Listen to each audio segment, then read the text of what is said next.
Kayo pa ba? Ang dami nagtatanong sa akin kung yung emote ko daw ba ay kaya pa ba? O kayo pa ba? Bakit? Naging kayo ba?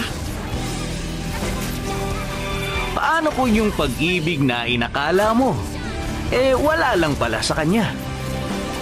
Na ang kanyang mga espesyal na ngiti ay pinapakita din niya sa iba. At ang turing niya sa'yo ay kaibigan lang pala. Aasa ka pa ba?